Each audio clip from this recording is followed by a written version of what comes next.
What's good, y'all? It's the Demouchets REACT, and we're back with another video. Who we got today, C? Today we're back with another American reaction. So excited about this video. If you're new to us and we're new to you, make sure you scroll down, hit that subscribe button, and turn on the post notification bell because we're on the road to 200K. And we cannot get there without you guys, all right? Join the family without further ado. Let's get into the video. Let's get it. The concentration camp here in Swakopmund marked one of many violent aspects of German rule in Namibia from 1884 to 1915. It began when merchant Adolf Luderitz started acquiring land through intermediaries in southern Namibia.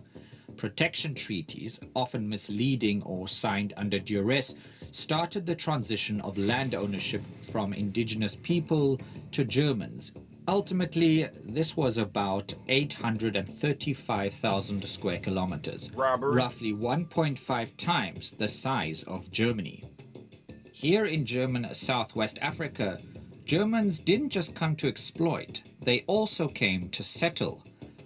While local leaders like Hendrik Witbooi and later Samuel Maherero initially tried to cooperate with the German colonial administration, local Nama and Herero groups suffered increasing pressure from Germany's imperial expansion. More conflicts followed, and in 1904, war broke out between Germany and the Herero, culminating in the decisive Battle of Waterberg.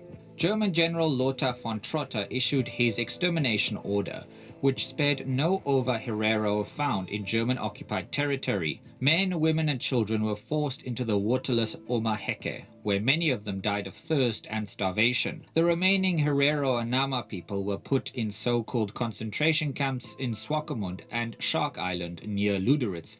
Here they were forced to work without rest, prone to sickness and abuse. For this reason, the camp on Shark Island was even known as Death Island. Oh, listen. We 2 minutes in. He has said this. Our history was never easy to digest, though. It's like it's literally more to it. Never, but like literally more to it. I literally didn't know none of this about Namibia. And now you got people saying there's no such thing as generational trauma. Imagine that one parent that made it out and had to suffer in the process of going through starvation, but to make sure them kids eat, to go through not having a job, but to make sure they had a roof over their head, to go through not having clothes, but to make sure you had money to go buy clothes. And then that child grows up with the same mentality. And then the next child grows up with the same mentality because they don't see different. Right. And they're not allowed to see different because the laws are set up against them. Right. And then when that child grows up and that child has his next family within the generations, you only probably get one chance where one person can make it out. And when they make it out and they have that big, lavish, successful lifestyle, then they can go with the healing process because now you're showing them different. Right. And it's not even about lavish lifestyle. It's about just turning the tide on what has been in the family. Yeah, 100%. Right? We could take for example, us, how we buy in bulk. And anytime there's a grocery video that we are reacting to, we always talk about how we buy in bulk when we're grocery shopping, and people will be like, "Oh no, you're wasteful" and things like that. But the generations who raised me, there's a reason I shop in bulk, even though they shopped it the way they shopped. Exactly. Because my mama put cans up there. Listen, you never know what's going to happen. So many cans. Can't count all the cans. Listen, and that's why we have cans of things, and we don't even cook with cans. Cans be but chilling. We still gonna buy the cans. But when you need a can or something, you can pop that can open. Yeah, you pop that. Look what's going on now. I got my cans, baby. Lord, cans, bro. If I need them, they're there. Buying in bulk is a real lifestyle. You know what I'm saying? But for some people that don't understand it, they just don't put themselves in no one else's shoes, and they really go against the grain. So that's why the confusion happens. Right, we all operate because of something. But over here, when y'all tell us something, we sit back and we try to put two and two together and understand it without being judgmental. Understand. And obviously, this is not towards the Namibians. No, heck, no.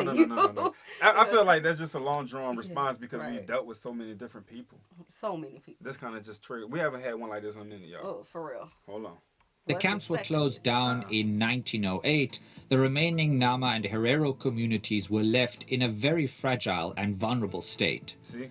German settlers and soldiers bought up land cheaply and promoted their culture. Using coerced or poorly paid labor, they built railways, towns and businesses which they would control for decades to come. During World War I, South African troops expelled the German colonial administration by 1915. However, many settlers stayed. Namibia still faces big challenges in remembering this violent colonial history and seeking justice for the communities most affected by German colonialism. All right. Oh, man. Oh, We're about bruh. to get in a whole debate. That was a lot. If you needed ammo for a debate, you need to watch the beginning of this video. For Because real. it's going to really make you sit back and say, okay, now I understand potentially why everyone probably finna say what they finna say. Mm-hmm. You know what I'm saying? And listen, as African Americans, y'all know, we people who know our history, right? But here, a lot of times people say, "Oh, we don't need it taught in school because it makes people angry." Oh, that's the past. Don't keep revisiting the past because you're gonna continue to live there. No, you need to know these things so it don't happen again. And why we can't know the history? I mean, It shouldn't happen for us to know it. Exactly. Don't you want to know the history of what your great granddad did, especially if he did something that was very beautiful around that time? But you don't know about it because history has a stain on it so bad that they don't want you to know about it. And they scramble up all the information. Now you got to go looking for, the Jenga pieces and all that, and the puzzle pieces all mismatched. And yeah, people need to know. So if it's just that simple to know who your great such and such was in the family, you need to know the history that comes with that, because people Their live stories. different lives within different times, and it's important to know. All right, it is. Everyone, welcome to the 77% Ooh, they got special that debate. green on. I am Fatu Elika Moloshi, and we are here in Katutura, a suburb of Windhoek. We want to talk about how much history, particularly colonial history, still matters today. Well, it's steaming hot, but I've got some energetic young students alongside some wiser experts here at the Jacob Maringo School who are going to help me expand this conversation. And I'm going to start with the students, of course. I will start with you, Josephine. Tell me, when did you learn that your country, Namibia, was in fact colonized? I learned this when I was grade 4. We had social studies in grade 4, and then they not like really in details, but like we got to learn about it in details like when I was grade 7, and then grade 8 like we also taught about it again in history, and then also this year in grade 9 again.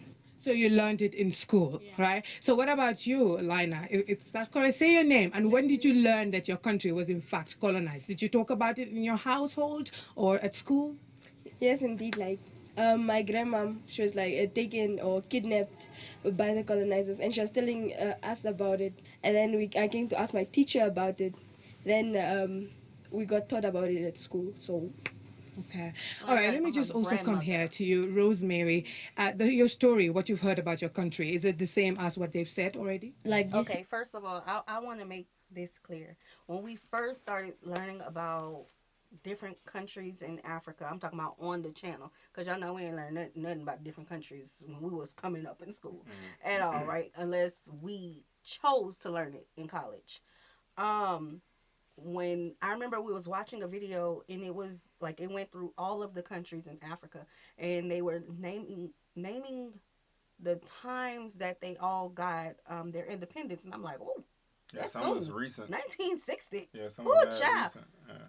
Because I did not know. That's I something just that should've did been not taught. know.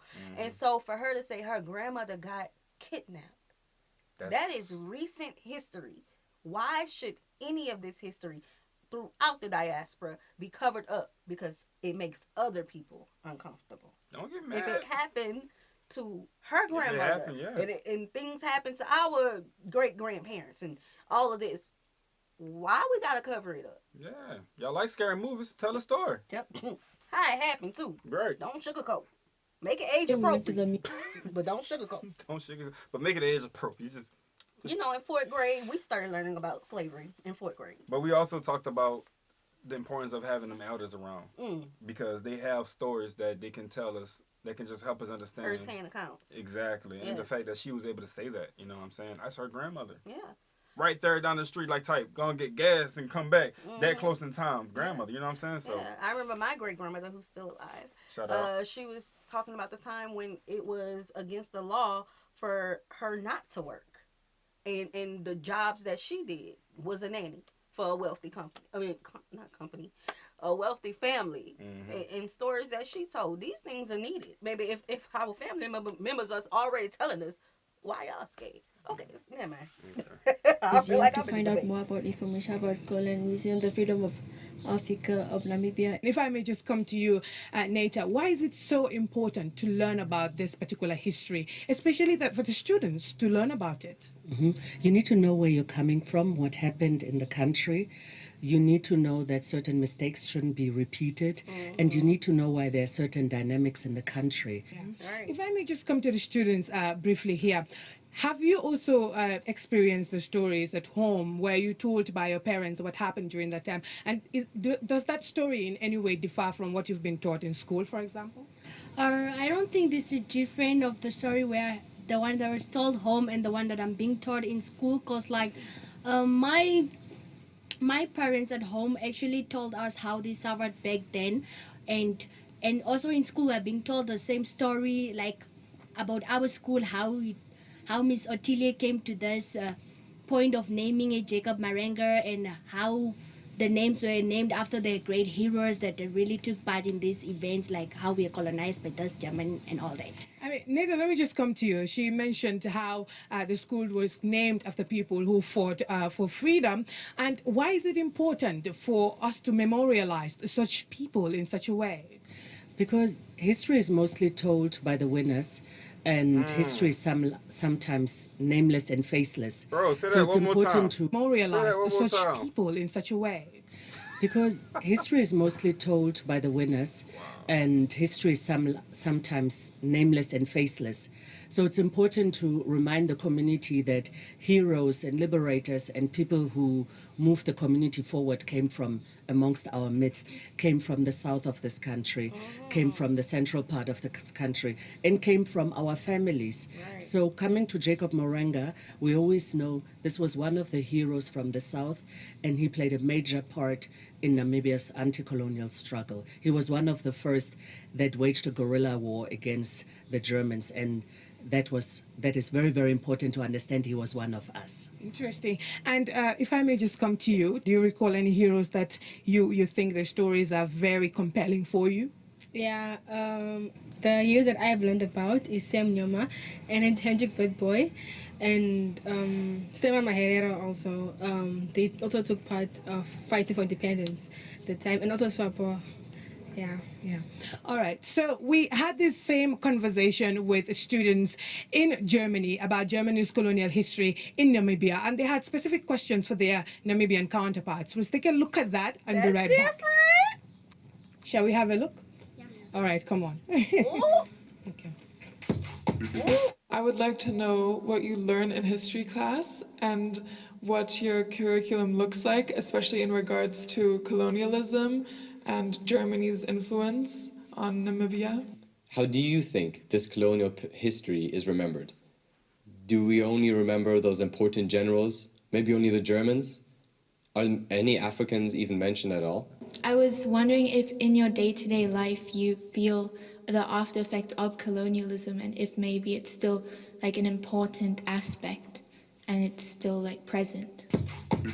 Germany, in fact, colonized Namibia from 1884 to 1915. And during that period, tens of thousands of Namibians were killed. Others were dispossessed of their lands, while some were kept in concentration camps.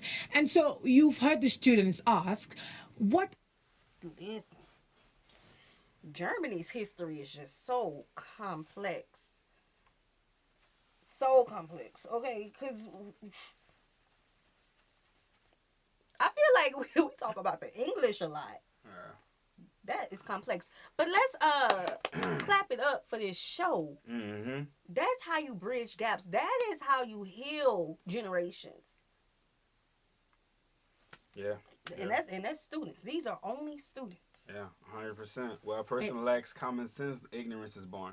And I want to know the responses after they get the responses too. So for them to want to know is to help them have understanding about a situation. Just helps them look at people differently, because when you one-sided and you're the only minority of a group and you don't actually see nothing else and you are taught nothing else and you're living a lifestyle that just caters to everything that works for you, Ooh. Gotta Ooh. know. I don't even know all what to, sides of the story. I don't even know if I want to continue going. But yeah, that's just not. I don't know, bro. It's like you're making yourself unavailable to want to grow, because I feel like as people, interactions help you grow. The exchange of emotions help you grow. Understanding through conversations help you grow. Yeah. And if you can't have any of those attributes added to your lifestyle, then you really one-sided, and you don't see it different.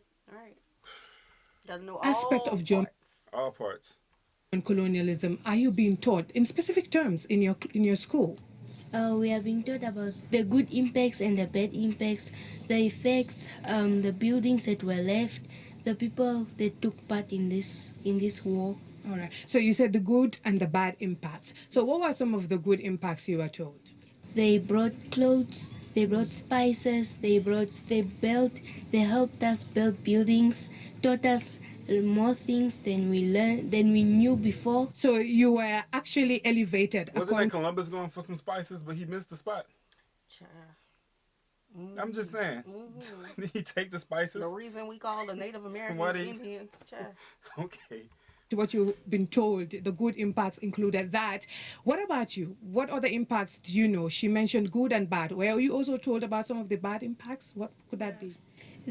Some of them, Namibians were killed. They took natural resources from Namibia. They put Namibians in concentration camps and tortured Namibians. They made Namibians feel very bad. As a Namibian and as a Namibian young person learning about your country's history, do you think it's important for you to know about these things that they've mentioned, the good and bad impacts of colonialism? Yeah, it's good to know the bad and the good impacts of colonialism, because it helps us to remember the people that fought for freedom and to avoid the past mistakes. All right. It's very interesting, and they've all mentioned in specific ways how their people were kidnapped, how their grandparents were taken to concentration camps, and that precisely will bring us back to the Herero and Nama genocide of 1904 to 1908. Looking at the effects now, what are some of the socioeconomic impacts of those atrocities today? Land dispossession is one of the biggest ones, because people lost their land, people lost their cattle. Remember, after the infamous extermination order, people were driven into the Omaheke. People went up to Botswana, wells were poisoned, and then the land was there for the taking. And the land was called Kroonland, and it was sold then by the Imperial Reich to settlers and farmers. And they could buy the land. Some generals got the land. But the land up to today is not in the hands of the people that had it before. And already during colonialism, black people were pushed to the periphery of the urban land, and that's how the ghetto started. And in 1959, it was made law that all the black people must leave town. And there was a curfew, and people were moved from the old location to Katutura. Katutura, where we're standing now, even means the place where we don't want to be. Kakurukadi Mungunda played a big role, and there was a huge demonstration on the 10th of December 1959. The people went, and black people went and demonstrated at the old administration and said, we don't want, people were killed, Kakurukadi Mungunda was killed, and others, and it ended up by people being moved from town here to the outskirts in Katutura. And Katutura was basically just a place where the cheap labor was living, and the cheap labor would get a bus. With a bus, you go into town from Monday to Friday. You're either a gardener, a security guard, or a cleaning lady or cleaning man. You do what you need to do in town, and after 5 o'clock curfew, back to Katutura. So that geographic separation is felt up to today. Okay, they're good, bro. They are very knowledgeable. It just brings a big connection to how history has painted itself, and you can't look at it no other way. People were pushed out, mistreated, and abused, and stripped, and reassembled from their location. Right. So this story is basically, I can go deeper, but this story basically running hand in hand with a lot of history. Right, exactly. Like our history, we can relate to sundown towns. Not us, because we're of a newer generation, but our parents, our great-grandparents, grandparents, there are still sundown towns, of course. But we're different people today. I'm going to give us that, all of us. but this was their indigenous land. Right. And people say things like, oh, that was in the past. Baby, the people is still where they are located because of the past. Put two and two together. Make it make sense. You can't say one thing without acknowledging the other. Right. It don't, oh, that was the past. That's why they are where they are. Right. Like, they don't make sense. Literally, like Put it here, together. we Put it still have a lot of policies and laws that still where they are because of the past. Yeah. So it's like you can't turn a blind eye to the past. You can't stop telling the history of the past because you will not be knowledgeable on the connection of today. Right. So one of the main things she said that impacted them was land. Land here was a huge thing. 40 acres and a mule. You guys know about that, saying correct? So what happened is you would have some times where people would have land and then the government would say, hey, you know what? Because of the finances and the infrastructure that I want and that I do have, I want to go right through what you got and build something. I don't care that you've been having I need to since kick you and all your family out to build 60. something. Yeah, I get what you're saying. 69. But that's just like a little example compared to a bigger picture. Yeah, you know? that's eminent domain. We deal with things about mineral rights. We have what are the other ones? Heirs properties. I'm thinking of the other ones. There was one time redlining. Still have redlining. Yeah, yeah. The But schools. this And is- now they trying to get rid of the schools. This is a mirror. This is a mirror right here.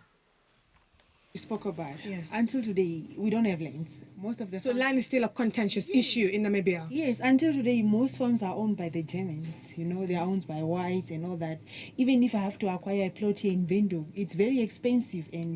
But this is our ancestral lands. We were supposed to get it for free, but still, it's we are not getting it. You're not getting it. And if I may just ask you, I would say that the first impression I got of Windhoek when I got here is that it's so German. The streets are called Strasse, Klein Windhoek. These are German words. As a young person who is speaking English and perhaps your own mother tongue, how do you feel about seeing things like that? I don't really think it was necessary for them to come to Namibia specifically and colonize us because most of the water sources were like poisoned for the heroes. And a lot of people and animals died from that. And talk about vegetation also had an impact on vegetation because of the poison and stuff. Okay, I mean, all right, let me just come to you, Mr. Abraham. I want to really understand your perspective on everything that they've said. Yeah. I am Herero and I am Damara on the one side. The other part of my family is German. And there's this big conflict in between both of us. The Herero family feels that the genocide and everything is horrific and has stripped the country of its dignity and the Herero and Damara people of their lives and their future. The other side of me, which is ostensibly German, or is German, carries with it a sense of guilt to a certain portion. And the biggest problem we have, or I have as a person, is trying to get the two sides to meet. And I believe through the education of sitting between the Germans and the Hereros, maybe we can try and find a solution and a way forward. All right, so you're sitting on the fence because you could He not... said through education. Listen. Ooh, that right there. Now, we, for the first time ever, saw a slaveholder's family and an enslaved family come together and talk about a form of reparations. You could be guilty. How you gonna make it right? Because obviously the people are still dealing with the effects of what has been done. Exactly. Yeah, 100%. What you gonna do with the guilt? Man, And I think it. I'm sorry. No, go ahead. And that's around the diaspora. Yeah. Around. Yeah. Y'all know we Actions. do a lot of connections. The clichéness is coming out. Action speaks louder than words. But accountability plays a huge role It does. in correcting error. It does. No matter what you did, no matter who you are, error is error. But accountability helps correct those things. And some people are just scared to take to be put on the spotlight for stuff. That's all, you know. Bring you the two sides of your history to meet. I would just put a pause to that and just come to the teacher here because you are teaching them colonial history. Looking at the complex nature of Namibian society, one would say it's also important to teach them cultural history, for example. Is that something that you're also focused on? Okay, we have different cultures here in Namibia. Right. And ever since the Germans colonized Namibia, you know, a lot of people lost their cultures.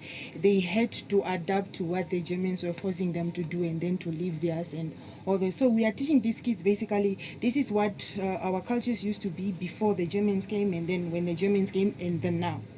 Okay. No, that's interesting, because I also wanted to know whether you've been taught what happened during the pre-colonial era. Does any of you want to chip in on that? Do you know what life was like for your people before colonialism, and what changed after colonialism? Show of hands. Jiwon, yes? Yeah. Like, I heard that before they came, Africa was just one big colony, no borders and stuff. And then the Germans came, and then there's the scramble for Africa that happened. Now they cut Africa into pieces. Like, people could not move freely like they used to. I would just come to you, Rosemary. Is there anything that you would want to add on that? What they were talking about, the scramble and petition for Africa? Yeah, about the example, like this night shift, you are not allowed to go to the German area around 9 o'clock. Yeah, that's it. Okay. I mean, Nate, if I may just come to you, we've heard very interesting remarks. The students have been told that Germans did the good thing because Africans were living in one big bubble, somehow living in peace. But when Germans came, they decided to introduce certain measures and certain way of a certain lifestyle. Where do you think this narrative stems from? History needs to be taught living. You need to experience it. You need to go to living museums. You need to go to museums. You need to talk to the elders. You need different sources to get the full picture, because somehow here some elements are missing clearly. Because we were aware that there were different nation states in Africa. We are aware that in 1884, in Berlin, in the Berlin Congo Conference, Africa or the interest of the Europeans in Africa was divided, and this is how the borders came about. There was the scramble and petition for Africa, just to be precise. Yeah. Exactly. But what it is, it wasn't all just idealistic before. There were wars, there was conflict, there was animal theft, there was slavery.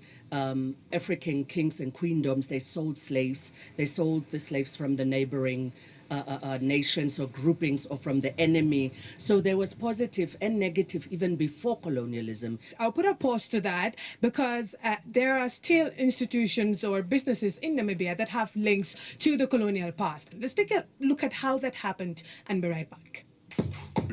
Germany's colonialism in Africa cannot be told without the Woermann family, one of the most influential German trading dynasties. This building here in Hamburg was even its headquarters. C. Woermann, a shipping and trading firm from Hamburg, traded along the West African coast and even setting in Douala, Cameroon in 1868. Now, when Karl Woermann's son Adolf took over the family business, he had an ambitious idea for trading in Africa. He believed Africa was a great market to sell German products like alcohol and a source for cheap labor to produce valuable raw materials for German factories. As a logistics company, Woermann was an enabler of genocide in what is now Namibia, as they were the most important company who organized the troop transports from the German Empire to German Southwest Africa in that time. Woermann relied heavily on forced labor, and that even played out in the genocide, where Woermann ran up an own concentration camp, for example, in Swakopmund, for the hard labor of unloading the ships on the beaches of Swakopmund. The Woermann Company eventually lost influence in Africa after World War I, but descendants of the German company remain active in Africa. Although the company has not fully apologized, the damage brought by the greed and violence of the Woermann Company still scars communities in Cameroon and Namibia to this day. If I may just ask the students, anyone can answer. So when you look at yourself as a Namibian who learned about your history, and of course you've heard everything that they've said, and what you've also said, that the Germans did not also do quite very nice things, how does that shape the way you see Germany when you hear the word Germany? When I think of Germany, I think of those the people that colonized us in a way and took our resources and maybe even killed our ancestors. Interesting. And what about you? What everything that you've learned right now, how does it shape the way you see your country, Namibia? I see it in a good way, actually, or in a bad way. because many of the heroes and Namas, they were killed by the German, and we lost our land and our resources and our diamonds and stuff, and Namibia is like not developed kind of. And someone said, yeah, you were saying something. And what exactly do you want to say?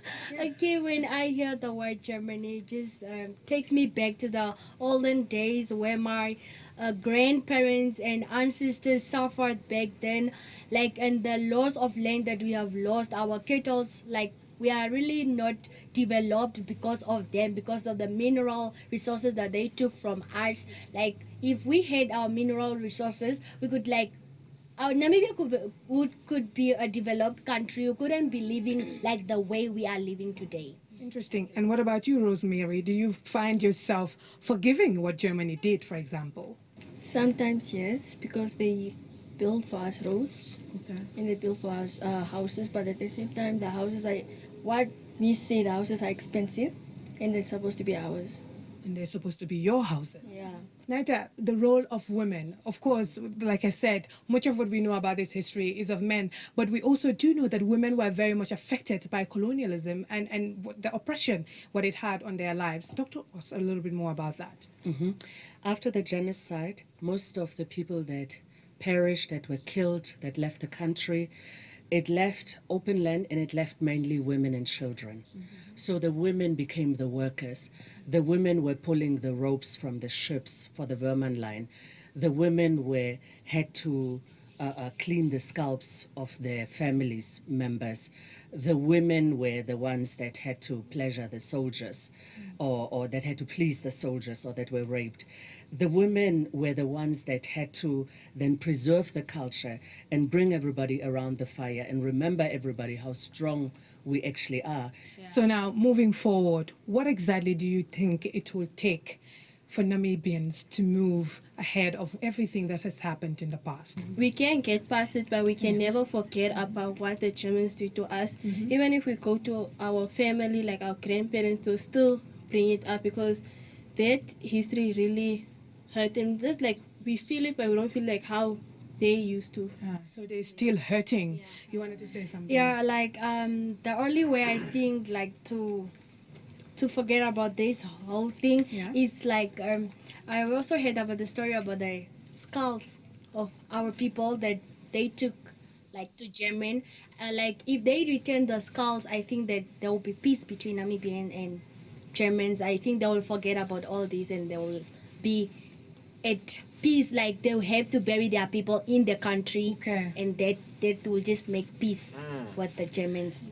By the way, there are about 400 Namibian assets housed at the German Ethnological Museum in Berlin, and some of them have never been exhibited. And if we're talking about, she mentioned money, and she mentioned about bringing back, the skulls. What exactly is that message sending here? Finding closure. Finding closure. It's very important to find closure. The Joint Declaration can play a huge part. Working with the museums, working culturally together, getting information. What will closure take? Because right now, as of 2021, of course, we know it had to take Germany over a century before they could acknowledge that what happened to the Nama and the Herero people was in fact genocide. This is the period of 1904 to 1908. But now, as of 2021, Germany has committed to fund Namibia about 1.1 billion euros in development aid for the next 30 years. Could there be a starting point to reasserting a common humanity here? We need to start somewhere, and there's lots of there's lots of different points now where we're starting, but it's one of many. It's money is not the only solution. So you said it needs to start somewhere, and I think that's very interesting because this fragmented history, this fragmented Namibian history, how does it solidify the need for a unified Namibia today? Is that a conversation that Namibians themselves are ready to have, Ms. Virginia? Yeah, they're ready to have it, I think, because we really need to move on. We cannot be stuck on one thing, and we need to move on. It has been a very long journey, and I'll just come to you. What exactly do you think it will take for you as a young person to get past everything that has happened to your country in the future? More diversity. Like, really, most people don't know Germans. If we could get to know them and get their perspective, it would be better. More students, learners, teachers, etc. Anything will really help. Interesting. And Neta, I will just come back to you. Okay, so obviously, correct me if I'm wrong, are he talking about the descendants of the settlers? Or is he talking about German? Like Germans from Germany? This generation of kids needs more diversity. Right. To understand each other better. But they're still there. But they are still there. So there's no diversity in their descendants are still there. That's different. So the question is, how do they move on? First of all, fighting fire with fire is only going to make a bigger flame, and it's gonna be a wildfire. More people get hurt. But then there's times where you just got to handle your business off that. But at the end of the day, when you have a group of people who have already been in this position and they have been thriving and trying their hardest to develop and grow as people, teach education, make sure their families are still being cultured, and make sure they're doing everything they can to develop themselves as people, as humans, they are a special people at the end of the day, because retaliation could have easily been an option. Yep. See, like, no, I was shocked. I'm speaking it though because at the end of the day, that's what anybody, you slap somebody in their face, they're slapping you back, bro. I'm just saying, like, that's just the thing. But you have to be a special type of person to say, you know what, let's focus. Let's focus. Let's Come focus. Together. Let's focus. So, okay, obviously this is one place in Namibia, but obviously one of the teachers is a biracial person. Right. So there is some coming together some places. We're gonna have to talk more about that. Let us know how is that, because they're currently in one of the places where their people were pushed to. Mm-hmm. But there is a teacher who has German. I don't know. One of his parents was German. One of his parents is Namibian. Half of his family tree basically is German. Right, and so also the German settlers that's there, do they not consider themselves Namibians? Yeah, because oftentimes other locations in Africa, people who have colonized certain areas in Africa call themselves what they are located in. Right. You know what I'm saying? The descendants. Right. So do they? That's a good question. And I'm asking it because of how he stated his answer. He said the Germans. Yeah. So do they still call them the Germans and not Namibians? Because obviously we know the indigenous people, but. Hey, make sure you guys timestamp this in the comment section so we can get that answer, because that's a good question. How can Germany and Namibia then reconcile their shared colonial history? It's very important to know of each other and to know about our past. And we want to move on because we don't just want to be stuck in victim mode. We don't want to talk forever, oh, poor us, poor this, poor that. No, we have agency. We know what happened, but we want to work together. In fact, Germany and Namibia has been working very well together the past even 40 years or longer. They've been, most of the tourists from Europe that are coming here are Germans. Most of the students that are coming here doing internships are Germans. But when I hear everything that they've said, I can really sense very strong emotions coming out of their sentiments, that when they see Germany, they're thinking about people who took their lands, people who did X, Y, and Z. So how can that perception be changed? What will it take right now? Fatou, we want to overcome the trauma. We want to get out of victim mode. What you heard here today is what happened in history, the reality of it. And like the students said, there are good and bad sides. So the good side is we all want to move on, and we want to give our youth opportunities for studying, opportunities for work, opportunities to get to know different cultures. Okay. In the end, we want to overcome the trauma. Yeah, Mr. Abraham, and what role can young people play in also keeping the memories of the past alive, and just generally Namibians themselves in memorializing the past? Figure out what you believe is right and wrong with what has happened and what can be corrected. Then I need you to take it forward and try and develop. And like Naita says, we need to get out of the victim mode here right now. Well, I think this has been a very interesting debate. You've heard from all of what they've had to say. It's about healing. It's about forgiving. It's about empathy.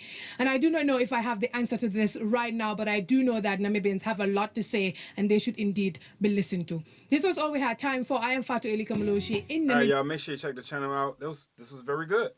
I was not This was expecting very good. that. Yeah, she did a big one with this one. Yeah, this was the best debate ever on this channel.